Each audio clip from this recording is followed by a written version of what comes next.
Que alegria estar com você. Estamos começando o programa Vida em Foco para todo o Brasil. O programa está sendo transmitido via satélite, também no canal digital aberto, mais de 2.000 cidades com o canal aberto, e pelo YouTube TV Evangelizar Oficial.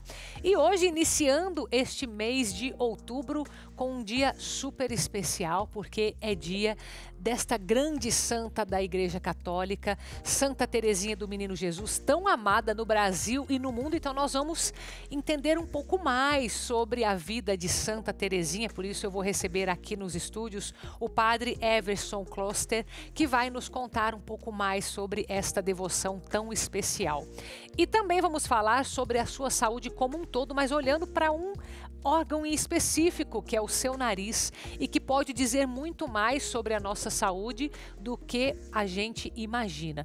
Então fique comigo, começando o programa A Vida em Foco.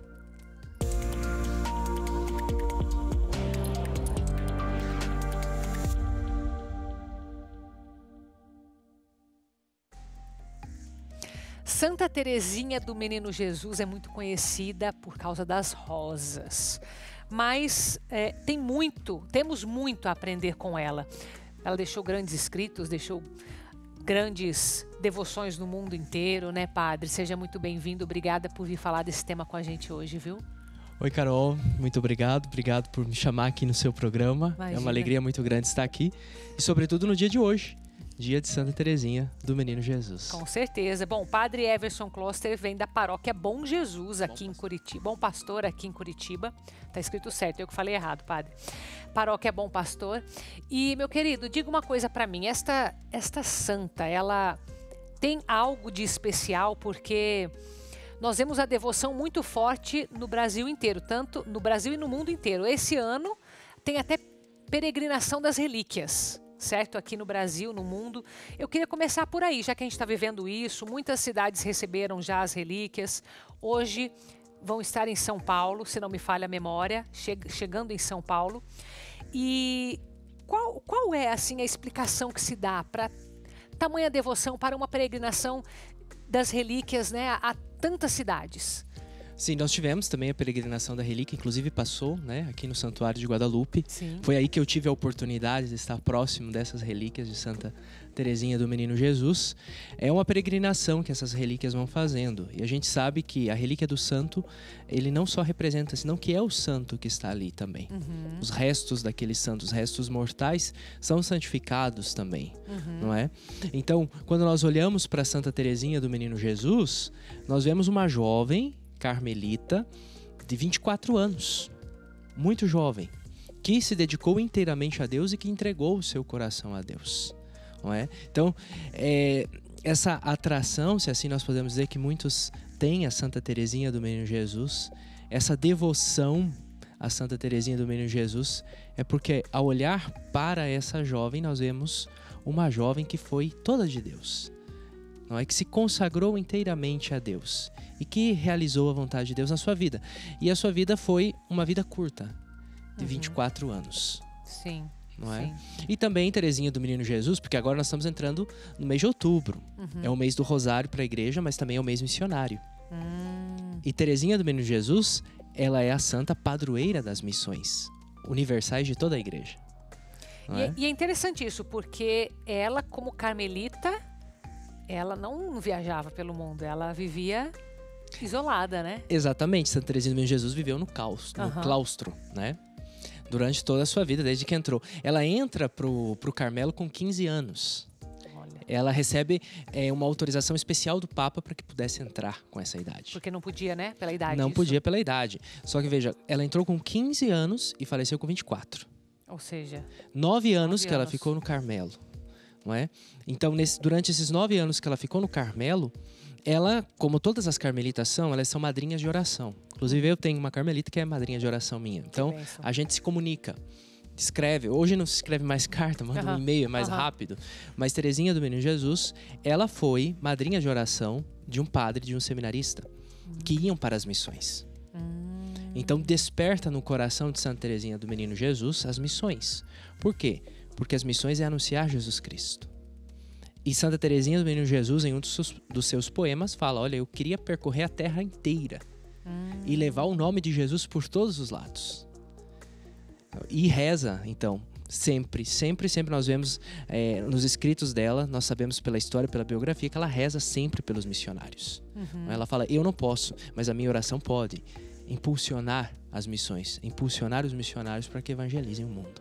Nossa, é bonito isso, porque a gente vê o que o mundo talvez veria como uma limitação, né? O mundo veria como uma limitação, Sim, exatamente. Né? Uma mulher enclausurada rezando, e ela naquele coração super simples que ela se fez, né? Ela tinha esse objetivo de se fazer a menor, né? Isso é algo que me chama a atenção em Santa Teresinha, que ela olhava para os grandes santos e ela via como se fosse uma diferença entre uma montanha e um grão de areia, não era assim que ela falava? Exatamente. Uma coisa assim, não tem como chegar nesse ponto, né? Sim. E ela vai daí por uma via que é o contrário disso. Exatamente. Né? Aí, então, Carol, nós entramos na questão que Santa Teresinha do Menino Jesus é doutora da igreja também. Isso, eu queria que você mencionasse Exatamente. também. Quando você fala da Pequena Via, nós estamos falando... Teresinha é padroeira das missões. Teresinha é doutora da igreja. Quando nós falamos pro povão doutora da igreja, não é que é médico, né? Tem nada a ver. Significa que quando a igreja nomeia um santo, uma santa, doutora, a igreja está dizendo que a vida dela e a doutrina que ela desenvolveu é uma doutrina que pode nos levar à santidade. Então, quando nós olhamos para Santa Teresinha do Menino Jesus, nós encontramos a Pequena Via. Mas para entender a Pequena Via de Santa Teresinha do Menino Jesus, a gente precisa contextualizar o período histórico que viveu Teresinha, a irmã Teresinha. Nós estamos falando do período histórico do jansenismo. O que era o jansenismo? O jansenismo do bispo Jansen, que nasceu na França, era uma heresia, na qual dizia que poucas pessoas se salvam. E você vai se salvar, quem sabe você se salve. Mas pouquíssimas pessoas eram as chamadas para isso. Essa é a heresia. Essa era a heresia, não é? Então, se faziam... E era uma heresia de um moralismo muito grande, muito duro. Você precisa fazer muita penitência. Você precisa penitenciar muito o teu corpo. Você não vai para o céu. Então, eles iam inculcando isso. Foi uma heresia condenada pela igreja. Teresinha entra no Carmelo e ela... Quando ela entra no Carmelo, ela vê vestígios desse jansenismo que também tomou a vida religiosa. Que olhava muitas vezes com desprezo para o corpo humano, para a realidade humana. Então, Santa Teresinha do Menino Jesus, diante disso, ela vai desenvolver uma pequena via. Na qual, quando ela olha para o presépio, porque é Teresinha do Menino Jesus, quando ela olha para o presépio e diante de algumas pregações que só falavam de inferno, de condenação, de que todos vão para o inferno e que você não tem mais escapatória, ela olha para o presépio. E quando ela olha para o presépio, ela vê o Menino Jesus. E ela fala, poxa, eu não posso ter medo de um Deus que se fez tão pequeno por causa de mim. E ali ela começa então E ali ela vai começar a sua pequena via. E a pequena via é o quê? Amar. É isso. Faça as coisas com amor. É isso que Santa Teresinha nos ensina. Porque ela vai nos dizer, olha, Deus não vai olhar para as grandes obras que a gente faz, não. Deus olha para o amor com que nós fazemos as nossas obras. Sejam obras grandes ou sejam obras pequenas. Então, como ela se santificou no Carmelo? Fazendo grandíssimas penitências, muitas coisas? Não. É claro, ela fez tudo aquilo que a regra pedia. E que todas faziam, digamos. E que todas faziam. Mas, quando nós vamos lendo os escritos dela, né, os manuscritos, que são o manuscrito A, B e C, sobretudo o C, que trata da vida dela dentro do Carmelo, nós vemos que ela vai, numas alturas lá do manuscrito, ela diz, olha, hoje de manhã eu senti sono e dormi na oração. Em outros momentos ela vai dizer, hoje eu fui pra capela, eu rezei, mas eu não senti nada. Mas eu amei Jesus. É tão bonito que ela vai falar assim, Senhor Jesus, que cada batida do meu coração seja um ato de amor. Que cada batida do meu coração diga um eu te amo pra você, Jesus. E como que ela foi se santificando nessa pequena via? Fazendo as coisas simples do Carmelo que ninguém queria fazer. Suportando as dificuldades do dia a dia que todos nós temos, mas que a gente tem impaciência. E ela soube trabalhar a sua paciência. Por exemplo, ela era sacristã. Então, como sacristã, tinha movimento no Carmelo, porque tinha missa todos os dias. Quem é sacristão sabe como é que é a sacristia. Sempre tem uma coisa ou outra. O que ela fazia? Ela ia lá, nos momentos livres dela, dobrava todas as toalhas, arrumava todos os cálices, deixava a coisa impecável. Por quê? Porque ela amava Jesus. E ela fazia isso por Jesus. E a pequena via também nos ensina a reconhecer nos nossos irmãos Jesus. É aquilo que fala em Mateus 25. O que fizeres a um desses pequenos, é a mim que estão fazendo. E Santa Teresinha do Menino Jesus, ela vai falar que ela tinha uma colega no Carmelo que não gostava dela. Literalmente que não gostava dela. E ela dizia que não sabia o que fazer. Mas ela falou: o que eu vou fazer com essa irmã que não gosta de mim? Eu não tenho razão nenhuma, não dei razões para que ela não gostasse de mim. O que eu vou fazer? Vou começar a amar essa irmã. Vou começar a tratar bem essa irmã. E ela vai dizer que em um momento a irmã olha para ela e fala: irmã Terezinha, por que você me trata tão bem? Se você sabe que eu não gosto muito de você. Terezinha fala: porque Jesus está em você, irmã. Não é? Então essa é a pequena via. Ela vai nos ensinar a nos santificar nas coisas pequenas. Então a doutrina da doutora da igreja, Santa Teresinha do Menino Jesus, é: você pode ser santo, independente da condição social, independente dos teus talentos, dos teus dons. Se você faz bem as pequenas coisas, se você é fiel nas pequenas coisas, você pode se santificar. Não é? E daí com isso ela abraça o mundo, né? Porque todo mundo está incluso nisso, desde que queira, claro, né? Claro. Porque existe um esforço também na pequena via, né, padre? Sim, existe o esforço da pequena via. Não é que ela está tirando os obstáculos, né? Ela não tira obstáculo nenhum, mas ela dá um sentido aos obstáculos que chegam. Não é? Às vezes a gente tem impaciência no trânsito, às vezes a gente tem impaciência, não sei, com os filhos, impaciência na paróquia, impaciência na sociedade. Teresinha do Menino Jesus nos ensina, através da pequena via, diante desses momentos de impaciência, a ter paciência, a exercitar a virtude da paciência. Não é? Às vezes, diante da nossa arrogância, do nosso orgulho, quando a gente é humilhado, Santa Teresinha nos ensina, através da humilhação, exercitar a virtude da humildade. Essa é a pequena via. É dar um sentido a tudo aquilo que vem. Sim. Não é? Olhando para nosso Senhor Jesus Cristo. Não é? Isso então que Santa Teresinha do Menino Jesus ela vai nos indicando. É o caminho que ela nos indica. E é interessante que ela fala já nos seus manuscritos e já quase no leito de morte, porque a irmã dela também era carmelita com ela, no convento. Não é? A Madre Inês, que era Paulina no mundo secular, depois ficou Inês quando entrou para o Carmelo. Quase no leito de morte, ela fala: assim que eu morrer vai começar a minha missão. Não é? Assim que eu morrer começa a minha missão. E como começa a sua missão, irmã? Eu vou fazer chover rosas sobre aqueles que pedirem minha ajuda. Por isso daí as rosas. Por isso as rosas. Não é? Depois, com o passar do tempo, nós sabemos que a novena das rosas foi criada, se eu não me engano, por um jesuíta. Não é? Aquela novena pequenininha, Deus, né, que você reza os 24 glórias ao Pai. E pede a ela que envie um sinal. E eu te digo, faça que ela vai enviar o sinal. Não é? É assim. É assim. Eu digo por experiência própria mesmo. Todas as vezes que eu fiz a novena Santa Teresinha do Menino Jesus, um dia antes de terminar, um dia depois que termina, ou no dia que termina a novena, uma rosa chega. De alguém que você menos imagina. Olha. Mas a rosa chega. E a rosa é justamente o sinal de que ou ela vai te atender, ou ela vai caminhar e vai te ajudar diante dessa dificuldade. Não é? Porque é promessa que ela falou. Ela fala: eu não quero passar o meu céu de braços cruzados, não. E é outra coisa também, quando a gente olha para a questão, quando ela tem esse desejo de ser missionária, ela fala: agora que eu estou nesse mundo eu não posso. Mas depois que eu for para a eternidade, aí sim. Vou poder tudo. Aí eu vou poder ser missionário. Olha só. E de fato, sim. De fato. Então, por isso eu acredito essa proximidade que nós temos, que o povo brasileiro tem de Santa Teresinha do Menino Jesus. Não é? Porque eu já vivi nos Estados Unidos, já vivi no México. Não é a mesma proximidade desses países com Santa Teresinha. Nós, brasileiros, temos uma proximidade muito maior com Santa Teresinha. Não é? Mas também os santos escolhem os seus devotos. Não é a gente que escolhe o santo. É o santo que escolhe a gente. Então escolheu a gente aqui. E escolheu a gente. E eu sou devoto de Santa Teresinha, né? Eu digo para você que eu comecei a ler os escritos História de uma Alma. E recomendo quem não conhece que comece a ler. Mas foi como 2, 3 vezes de começar a ler e fechar. E falar: não é para mim. Fechar e fechar. E de repente comecei a ler e comecei a me encantar com Santa Teresinha do Menino Jesus.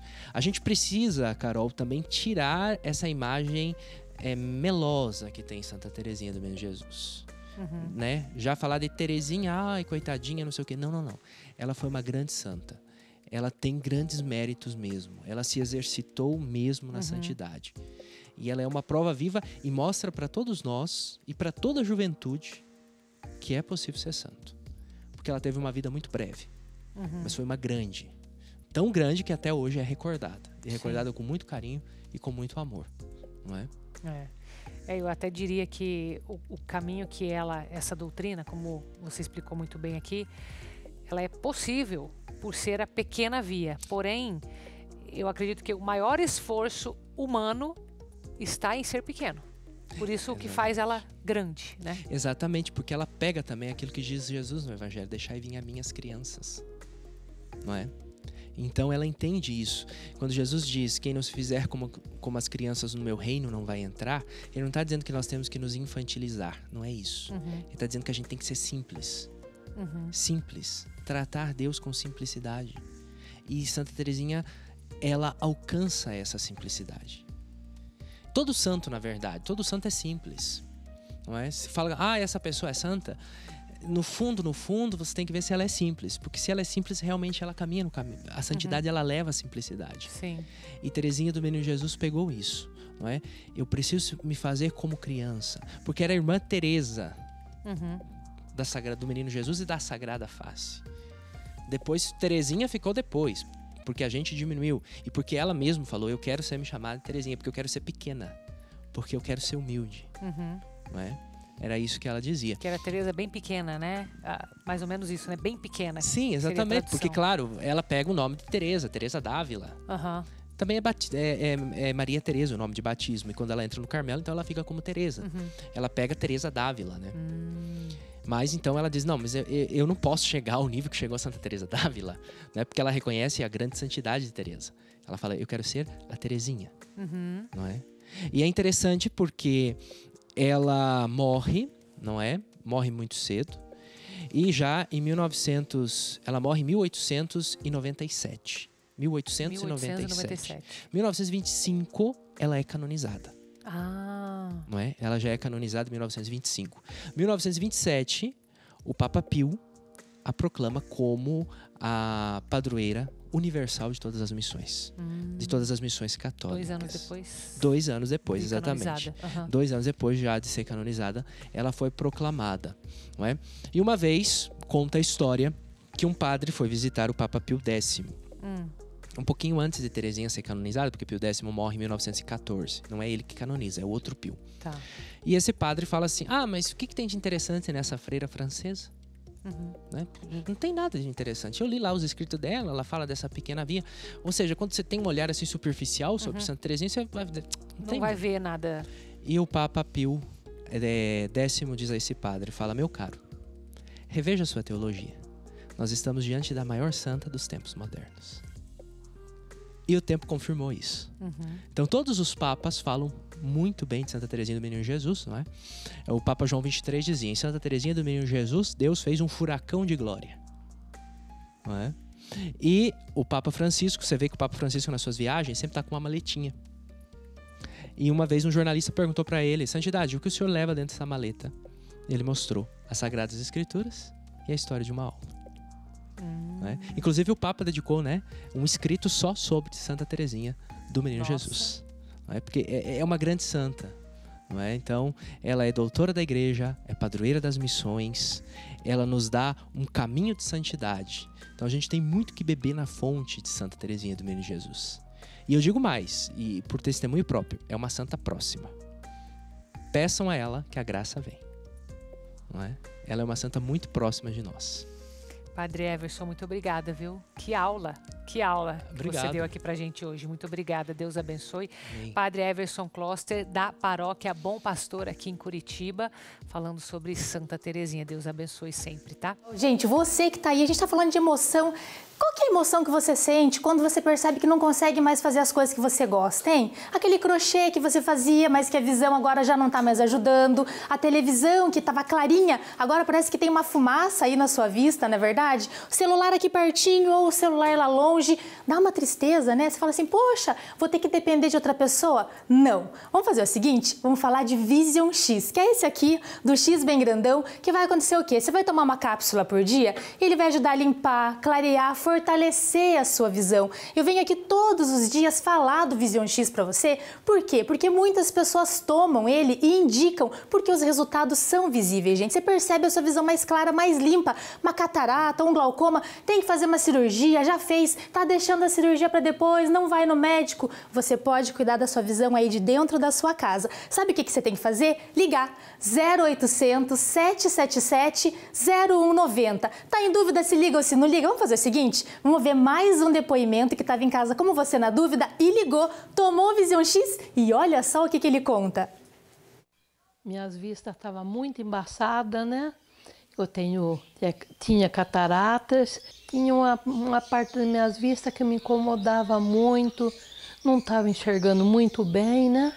E agora, graças a Deus, eu tomando o Vision X, estou muito bem. E eu vi no programa, na TV e comprei e é muito bom. Quem viu também ou vê, compre que é muito bom. O Vision X. Tá vendo só, gente? Basta você ligar também 0800 777 0190. Eu vou fazer o seguinte, para você que está acompanhando o programa agora, vamos liberar kit dobrado. Compra 2, leva 4, compra 3, leva 6 e assim por diante, mas tem que ligar nos próximos 10 minutinhos. 0800 777 0190. Vision X, o X da sua visão. E a gente sai para um intervalo para na volta falar sobre saúde olhando para o nosso nariz. Então volte aqui comigo, a gente sai com imagens da cidade de Santarém, no Pará, canal 16.1. Padroeira de Santarém é Nossa Senhora da Conceição e a maior manifestação religiosa da região oeste do Pará é o Círio da Santa, que acontece no último domingo de novembro. Já eu volto.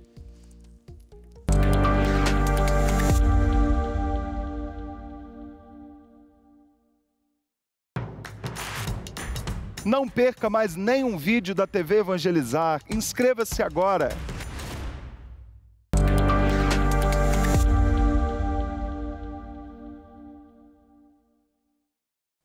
E eu volto com você neste 1º de outubro para pedir a sua ajuda, porque nós precisamos continuar esse projeto de evangelização que faz a TV Evangelizar e todos os meios de comunicação que nós temos, levando a pessoa de Jesus Cristo para as famílias. Você vê que todos os dias eu estou aqui de segunda a sexta-feira, sempre com convidados que são especialistas em áreas que quantos de nós precisamos de respostas. Não apenas na área devocional, mas sobretudo na área da saúde, educação, finanças e tudo isso nós fazemos para que a sua família possa se estruturar com base em valores cristãos. Então eu peço para você agora, neste momento, que a gente já possa iniciar este mês de outubro com a sua ajuda, continuando esta evangelização que é a essência da obra Evangelizar é Preciso. Então você está vendo esse QR Code aqui no cantinho? É para que você possa nos ajudar. É só fazer um Pix de dentro do seu aplicativo bancário e assim você se torna, junto conosco, um evangelizador também. Então muito obrigada a você que confia na obra Evangelizar é Preciso. Agora nós vamos para o nosso segundo assunto do programa, falar sobre o nosso nariz, que pouca gente dá atenção aos sinais que nós temos, a como se comporta esse membro do nosso corpo e que traz vários sinais sobre toda a nossa saúde. Não é algo que a gente tem que olhar isoladamente se estamos com ele escorrendo, se ele está dando trabalho, se está trancado, não é só isso, né, minha querida? Então deixa eu dar aqui as boas-vindas à doutora Marielle Bolzan Lovato, que é otorrinolaringologista. E a gente quer saber sobre a nossa saúde, minha querida, né? Como que o nariz seria visto, olhando num todo. Seja bem-vinda. Obrigada.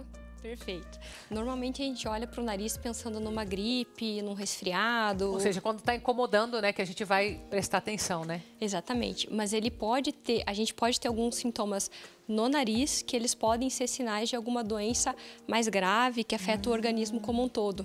Ah, tem alguns exemplos que você poderia dar pra gente? Talvez um sintoma que a gente não dá muita bola é a questão do olfato.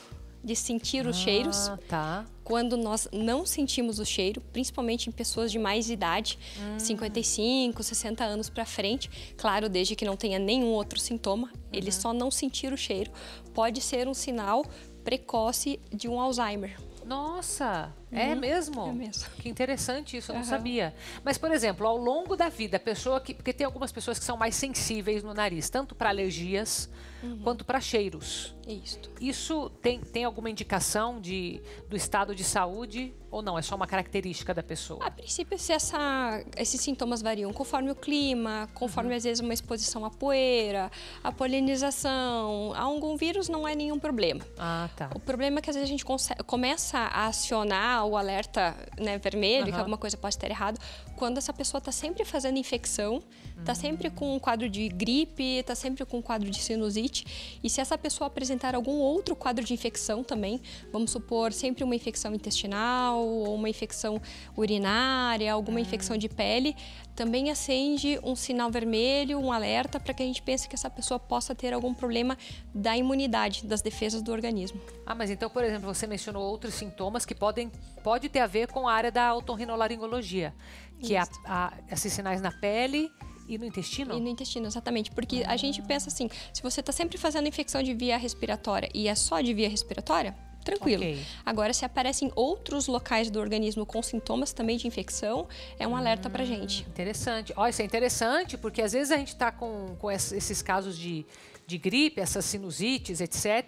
E a gente não fala de outros sintomas que temos para o médico, né? Exatamente. Interessante essa área também. E, bom, você falou sobre a questão do sempre estar com alguma infecção ou com uma gripe. O que é esse sempre? Dá uma ideia pra gente de tempo para acender o alerta mesmo. Então, vamos supor, se hoje você está com resfriado.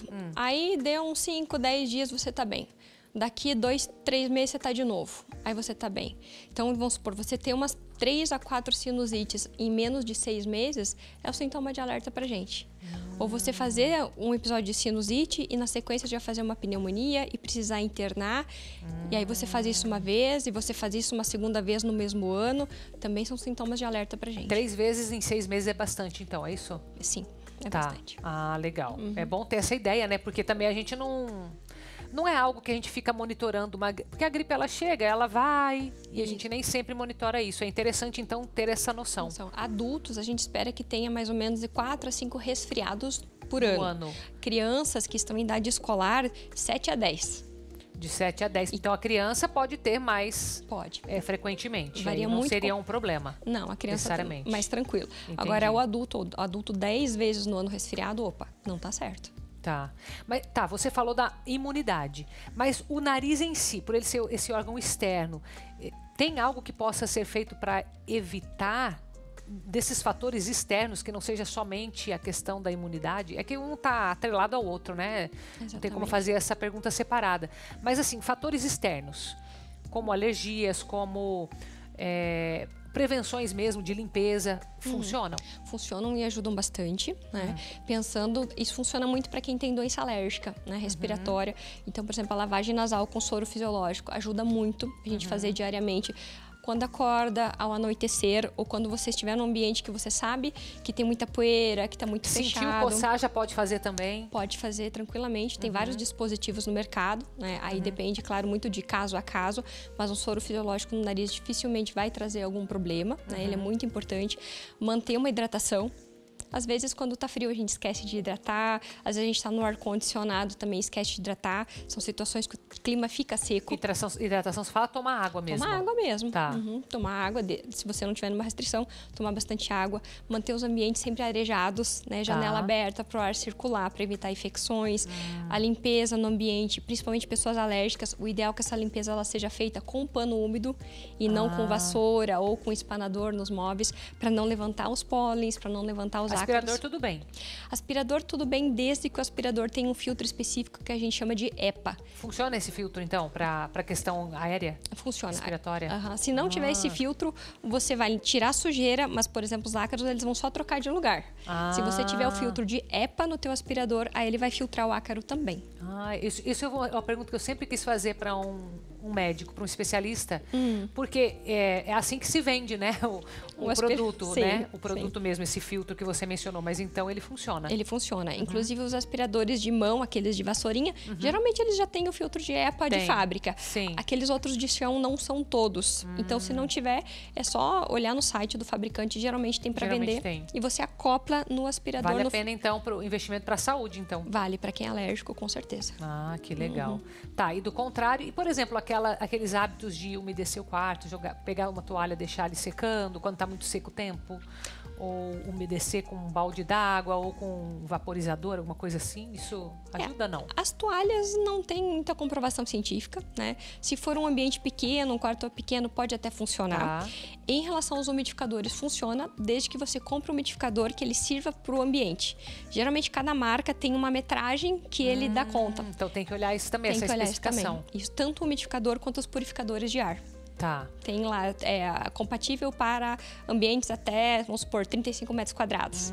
Aí você tem que ver a tua sala, o teu quarto, se ele dá conta do tamanho. E purificador de ar também funciona para questão de saúde respiratória? Ajuda bastante. Principalmente na questão dos poluentes. Aqueles que eles tiram o ar, jogam para dentro da máquina, daí aquilo ali vai para uma água, né? Fica escura, isso, né? Isso, ela filtra e depois ele devolve o ar para o ambiente. Funciona muito bem para os poluentes, que nem no mês passado, quando estava muito seco, que tinha aquela névoa na cidade, e nisso ajuda bastante. Para os ácaros e para os pólens é um pouco questionável a eficácia, mas se você tem condições de comprar, é uma ferramenta a mais que a gente pode utilizar. Entendi, tá. Então, manter a limpeza, fazer a limpeza nasal, que, se possível for usar desses equipamentos da forma correta, isso tudo vai ajudar. Vai ajudar. Tem algum caso que você diria que precisa de um tratamento mais acompanhado de perto, algo de mais longo prazo? Tem algum caso assim? Tem. A gente tem algumas classificações, né? Que daí quando você tem de vez em quando uma crise, que a gente classifica como intermitente, não tem um problema maior. Às vezes ali você medica, ou às vezes lá no nariz a crise resolve, não precisa usar nada contínuo. Mas se você tem sintomas que atrapalham o teu dia a dia, ou seja, você vai deitar para dormir, o teu nariz congestiona, você ronca, fica acordando a noite inteira, acorda cansado no dia seguinte, você sente que a memória está indo, não tá mais a mesma coisa, você fica meio irritado durante o dia, meio acelerado ou meio sonolento, isso são sinais que a tua doença respiratória ela tá afetando a tua qualidade de vida. Nesses casos, é necessário procurar ajuda médica para pensar numa estratégia de tratamento. E daí tem vários tipos de tratamento? Tem vários tipos. Aí depende muito como tá a tua rotina, da tua alergia, do grau de alergia, como é teu ambiente ao redor. Às vezes, apenas a gente fazendo algumas modificações no ambiente e lavando o nariz resolve. Às vezes, além disso, a gente vai precisar de medicações ou, em alguns casos, até imunoterapia, que a gente popularmente chama de vacina para rinite. E funciona também? Funciona quando é bem indicada, funciona super bem. Cada caso é um caso, né? Exatamente. A pessoa tem que ser avaliada. Isso. Mas casos de doença alérgica, uma doença alérgica que ela seja um pouco mais intensa. Nesses casos funciona bem. Tá. E sobre os cheiros de casa mesmo? Cheiro, essência, seja ela natural ou seja ela artificial, perfumes, essas coisas, fazem mal de alguma forma pro nariz ou não? Para quem não tem nenhuma irritação por aqueles compostos, não tem problema nenhum. Tá. Tem algumas pessoas que realmente vão ter alguma sensibilidade, seja pela essência em si, ou seja pelos compostos que tem dentro da essência. Aí, para essas pessoas, fica difícil realmente, o ideal seria não utilizar. Entendi, mas aí ela vai ter uma reação ali perceptível. Isso, ela vai colocar a essência no ambiente, a hora que começar a vaporizar, o nariz já vai começar a trancar, o olho vai começar a coçar, já vai começar a espirrar, ela já sabe que aquela essência ali não vai dar. Tá. E às vezes ela não consegue usar umas, mas consegue usar outras. Isso acontece muito para perfume, dependendo da base do perfume. E é muito individual. Entendi. Então é bem pessoal mesmo. É bem pessoal, exatamente. E quanto aos tecidos da casa, tapete, cortinas, essas coisas, elas são um problema só para quem também tem alergia? Eles são um problema para quem tem alergia a ácaros. Ácaros. Quem tem alergia a pólens, alergia a pelo de animais, não vai ser um problema. Tá, daí é só manter também, tem que fazer a manutenção. Por Normal. exemplo, o ar-condicionado em casa tem que limpar, eventualmente, para evitar esse tipo de... O que eu vejo mais acontecer no verão, o pessoal começar a espirrar, talvez por causa do ar-condicionado, e no inverno, por causa dos casacos, né? Exatamente. E assim, tudo fica ácaro, basicamente. O casaco ficou guardado no guarda-roupa, tem ácaro dentro do casaco. Ou às vezes até bolor. Porque dependendo do ano aqui, como chove muito, pode ficar um pouquinho de bolor, de mofo dentro do roupeiro. Esse bolor fica na roupa e a hora que você coloca, o bolor vai irritar e você vai começar a ter Isso é um problema para o nariz. Extremamente. Isso mesmo para pessoas não alérgicas. Até para pessoas. Então, o bolor e o ácaro, no caso, é isso? É, o ácaro para os alérgicos e o bolor para os não alérgicos. Para não alérgicos. Então, o bolor para qualquer pessoa. E o ar-condicionado, basicamente, é a mesma coisa. Tá. Então, esses que a gente tem dentro de casa, que é os splits, que tem a unidade interna e a externa. A interna, todos os modelos têm um filtro. Esse filtro é bem fácil de tirar, você consegue remover ele, lava com uma escovinha embaixo d'água, deixa secar e coloca de volta. Então dá pra gente fazer em casa isso, não precisa nem de contratar uma empresa para esse serviço. E o ideal é você fazer isso uma vez por mês, pior cenário a cada 3 meses. Aí, uma vez por ano, é interessante você realmente pegar essas empresas que vão fazer a limpeza da unidade mesmo, não só do filtro. A ideia dela toda, né? Toda ela. Talvez ter que desmontar. Isso, daí é uma limpeza mais profunda. Mas o filtro, uma vez por mês, é bom fazer essa limpeza. E é bem tranquilo de fazer. Entendi. Bem fácil. Boa dica, hein? Muito obrigada, minha querida doutora Marielle, por vir aqui com a gente hoje, viu? De nada, imagina. Seja sempre bem-vinda. E você permaneça aqui com a gente, que nós voltamos para o próximo bloco para falar sobre arritmia cardíaca, que olha, é uma doença silenciosa, viu? Tem gente que nem sabia, só vai descobrir na hora do exame. Então volte aqui comigo para você aprender. E a gente sai com imagens da cidade de Araras, em São Paulo. Aplicativo da Obra Evangelizar está disponível para você acompanhar a nossa programação, que é 24 horas. Araras é conhecida como a cidade das árvores, por ter sediado a primeira festa da árvore do Brasil em 1902. E foi a primeira manifestação em defesa do meio ambiente na América Latina. Já eu volto.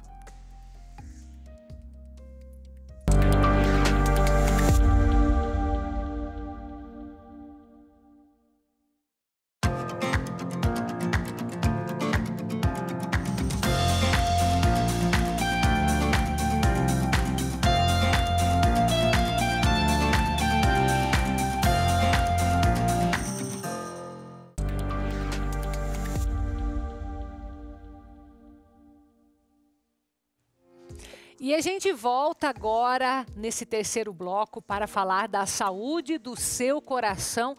Mas antes, tem um recado para você super importante, preste atenção. Boa tarde, você de casa, você de todo o Brasil aí, ó, que fez o financiamento, realizou seu sonho de ter seu carro, sua moto, comprou seu caminhão para trabalhar. Eu sei que você usa para ganhar o pão de cada dia. Só que as parcelas lá em cima às vezes acaba apertando, né? O orçamento fica prejudicado, você paga uma conta ali e outra aqui, e às vezes não sobra tanto quanto deveria para a parcela. Aí você tem que tirar de outra conta, completar a parcela ali, ou até às vezes atrasar e pagar as duas no mês seguinte, no mês subsequente. Isso aí é complicado, né, gente? Infelizmente, hoje grande parte dos brasileiros passam por isso, porque 3 a cada 2 carros hoje que a gente vê na rua são financiados. Infelizmente, é o jeito mais fácil da gente conseguir ter nossas coisas. Só que, para te ajudar a reduzir essas taxas excessivas, juros que são cobrados a mais no seu contrato de financiamento, existe o Bomacordo.com, uma empresa já consolidada que vem ajudando inúmeros brasileiros, milhares até, a reduzirem essas taxinhas, esses juros e, claro, pagarem o valor justo pelo financiamento. E sim, é possível pagar o valor justo. Agora, no 0800 323 5064, você consegue ligar já, falar com o nosso especialista e se falar que estava assistindo aqui agora na programação, você não vai pagar a revisão contratual. Essa revisão onde identifica as taxas, os juros excessivos, onde você descobre quanto você consegue economizar, é totalmente grátis para você que assiste aqui a programação, que assiste a Carol no momento. Mas você tem que ligar 0800 323 5064 e se fechar hoje com bom acordo, eu te preparei mais um descontinho especial. Só que não perde tempo. Liga 0800 323 5064 e eu volto com você, Carol. E para falar da saúde do seu coração, eu tenho que te dar um alerta que nem sempre, ou até melhor, viu, vou dizer, a maioria das vezes o coração ele não dá sinais de que tem algo errado. Ou ele dá aqueles trovões que vêm e derruba a pessoa, ou então parece que a pessoa não tem nada, não tem nenhum sintoma. E a arritmia é um desses fatores em que a pessoa só vai descobrir se ela tiver de fato com um médico, com um especialista, com um exame específico. Então eu achei que você devia saber disso, para cuidar bem desse teu coração aí. Preste atenção nessa matéria. João Vicente descobriu que tinha arritmia cardíaca após perceber um cansaço fora do comum. Eu tive um desmaio na presença de um amigo, a gente estava numa obra e eu tive 2 desmaios nesse período da manhã. E aí começou a fazer a investigação, né? E chegou ao diagnóstico de arritmia. O problema que João identificou em tempo mata cerca de 300 mil brasileiros por ano, de acordo com os dados da Sociedade Brasileira de Arritmias Cardíacas. A gente tem no coração um sistema de condução elétrico, que a gente chama como se fossem pequenos fiozinhos distribuídos ali ao longo do músculo cardíaco e que são responsáveis pela capacidade do coração ter uma contração. Cada contração cardíaca é gerada por um estímulo elétrico que é conduzida por esses fios. Os dados da CESAB, Secretaria Estadual da Saúde, mostram que nos últimos 2 anos, uma média de 17 mil baianos e baianas tiveram algum problema de coração, como o infarto, a isquemia ou a arritmia cardíaca. Até agosto desse ano, cerca de 9.500 casos foram registrados. A tendência é de queda, mas os números ainda são muito preocupantes para as autoridades médicas. Pressão alta, com níveis elevados de colesterol, até um diabetes sem ter um diagnóstico, sem tratamento. E esses fatores de risco é que são responsáveis, assim, ao longo dos anos, de causar a maior parte dos problemas cardíacos, né, que são essas placas de gordura que entopem artérias do coração e que podem também estar associados à presença dessas arritmias. Ela indica alguns exames que ajudam a detectar com qual problema a pessoa pode estar enfrentando. O primeiro exame que a gente faz quando o paciente chega com qualquer queixa relacionada ao ritmo cardíaco é o eletrocardiograma, que é o exame que a gente consegue ali ver a frequência cardíaca e definir se é um ritmo normal ou se é um ritmo que surge em outro local fora do habitual do coração. Então, o eletrocardiograma é esse primeiro exame. Mas, às vezes, a arritmia não se manifesta naquele momento no eletrocardiograma e a gente precisa ter alguns exames adicionais. O mais comum é o Holter de 24 horas, que é como se fosse um aparelhinho de eletro que o paciente fica utilizando durante 24 horas e a gente vê ali se naquele período ele apresenta alguma arritmia, alguma alteração do ritmo, né? Um dos casos mais recentes de arritmia cardíaca envolveu o zagueiro Juan Izquierdo, do Nacional do Uruguai, durante a partida contra o São Paulo, válida pela Taça Libertadores da América. Ele morreu dias depois, em decorrência de uma parada cardíaca sofrida em campo. Apesar do susto, João Vicente tomou todos os cuidados necessários com o coração após o diagnóstico de arritmia. Minha vida hoje é tranquila. Ela mesmo fala, todos falam que eu vou ter uma vida saudável e não é disso que eu vou morrer. E assim eu me despeço de você por hoje, mas continue aqui na nossa programação, continue aqui na TV Evangelizar, o programa que nós temos aqui, ó, a programação para a sua família todos os dias. E eu volto com você amanhã às 3h30 da tarde. Fica com Deus.